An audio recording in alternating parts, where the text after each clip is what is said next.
The Chicago Bears have just unveiled a stunning new vision for their Arlington Heights Stadium project. With fresh renderings released in October 2025, a price tag climbing to $10.9 billion and construction costs rising $10 to $12 million every month, the clock is ticking. This could reshape suburban Chicago forever or collapse under its own weight. Welcome to Big Builds. On October 1st, 2025, the Chicago Bears released their most detailed look yet at what could become one of the most ambitious stadium projects in NFL history. The centerpiece, a 61,500-seat domed stadium with a translucent fixed roof designed by David Menaika, the same architect behind Allegiant Stadium in Las Vegas. But this isn't just about football. The Bears are proposing an entire entertainment district spanning 326 acres in Arlington Heights, complete with 1,150 residential units, 2 hotels with 400 rooms, 300,000 square feet of retail space, and 200,000 square feet of office space. The total project cost? $10.9 billion, with the stadium alone accounting for $6.6 billion. This is a massive increase from earlier estimates. When the Bears first purchased the former Arlington International Racecourse site in February 2023 for $197.2 million, projections hovered around $5 billion for the entire development. Construction cost inflation has pushed those numbers skyward, and the Bears say costs are rising by $10 to $12 million per month. That's not just an abstract figure, it's a deadline written in dollar signs. The stadium itself is designed to be more than a football venue. The translucent ETFE roof, similar to materials used at both Allegiant Stadium and Nissan Stadium in Nashville, will flood the interior with natural light while maintaining climate control. A panoramic terrace will offer views of the Arlington Heights skyline and, on clear days, downtown Chicago approximately 30 miles away. Inside, the seating arrangement focuses on intimacy, despite the smaller capacity compared to Soldier Field's 63,500 seats. Premium suites throughout the bowl and unique on-field suite concepts in the end zones aim to create what team president Kevin Warren calls an unmatched fan experience. But the Bears aren't paying for everything. While they've committed to covering the full cost of stadium construction, estimated at over $2 billion and climbing toward $3 billion, they're asking for $855 million in public funding for infrastructure. This includes roads, sewers, water mains, utility connections, highway ramps from Route 53, and reconfigurations of the nearby Metra commuter rail stop. The site has been largely untouched for the past century and requires extensive infrastructure work to accommodate what would essentially become a new district. To justify this public investment, the Bears commissioned an economic impact report from HR&A advisors. The study projects the development would generate $1.3 billion in annual statewide economic impact once complete, create 9,000 permanent jobs, and support 56,500 construction jobs during the build.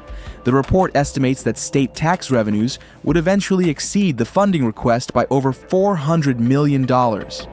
Arlington Heights hired its own consultant, Hund & Partners, to verify these claims, with the Bears reimbursing the cost of that independent review. Economists generally approach such reports with skepticism. These studies typically don't account for alternative uses of land and public funding, or the opportunity costs of directing tax dollars away from other priorities. Dr. Sarah Henderson, an economist at Northwestern University's Kellogg School of Management, notes that while large developments do create jobs and generate activity, the multiplier effects are often overstated. Money spent at a stadium district might simply be money that would have been spent elsewhere in the region, she explains. The real question is whether this represents new economic activity or just reshuffled spending. The political landscape is equally complex. Illinois Governor J.B. Pritzker has made his position clear: no direct state funding for stadium construction. However, he's indicated potential support for infrastructure improvements if the Bears can demonstrate broader public benefit. The team is lobbying for passage of a mega project bill that would freeze property tax assessments for large-scale developments at a negotiated rate with local taxing bodies. Critics call this a handout for a franchise valued at $8.9 billion. Supporters argue it's an investment incentive used successfully in other states. The Illinois House of Representatives returns for its fall veto session in October 2025, and the Bears need action. Passage during veto session requires a 3/5 majority, 36 senators and 71 representatives. The team has been stonewalled in Springfield even when legislation required only simple majorities, making this a steep climb. State Senator Cam Buckner, representing parts of Chicago, introduced legislation in October that could stall the Arlington Heights plan, though questions remain about whether it will gain traction. Complicating matters further is the unfinished business of Soldier Field. Taxpayers are still paying off over $534 million in outstanding debt from the stadium's controversial 2003 renovation, the one that cost Soldier Field its National Historic Landmark designation. Governor Pritzker has suggested the Bears should at minimum pay off those bonds if they're leaving the city. The Park District, which owns Soldier Field, would be left with an empty stadium and lingering debt. For Arlington Heights, the stakes are enormous.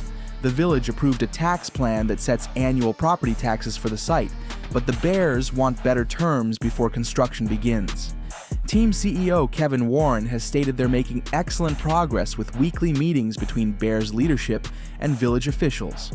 Warren said in August 2025 that the team is engaging regularly and hopes to begin moving dirt this year, with groundbreaking targeted for early 2026.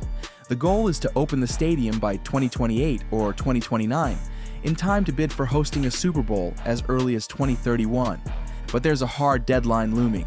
The Bears must start construction by late 2027, or rising property taxes could price them out of the project entirely. Every month of delay adds $10 to $12 million to construction costs due to inflation, and property tax rates are scheduled to increase significantly if work hasn't commenced by then. This creates a vice. The Bears need legislative approval, infrastructure funding commitments, and finalized agreements with Arlington Heights, all while costs spiral upward and time runs out. The mixed-use development would unfold in phases over 7 years following the stadium's completion. The vision draws heavily from successful models like SoFi Stadium's Hollywood Park development in Los Angeles and the Allegiant Stadium District in Las Vegas. These are year-round destinations where the stadium anchors a broader entertainment ecosystem. Restaurants, retail, hotels, and residential spaces create constant activity beyond the 8 or 9 home games per season. The Bears want to replicate that formula in suburban Chicago, transforming a former racetrack into what they're branding as a premier sports and entertainment destination. For fans and taxpayers, the trade-offs are stark. Proponents point to job creation, economic activity, and a world-class facility that could host major events including a Super Bowl, college football playoffs, and international soccer matches. The stadium would be built to NFL standards for hosting marquee events, with the infrastructure and amenities to compete for prestigious bookings. Opponents counter that public money should address existing needs. The CTA faces a $775 million budget shortfall, schools need funding, and Soldier Field's debt remains unpaid. Why should taxpayers subsidize a private development for one of the NFL's wealthiest franchises? The Bears organization has spent years navigating this maze.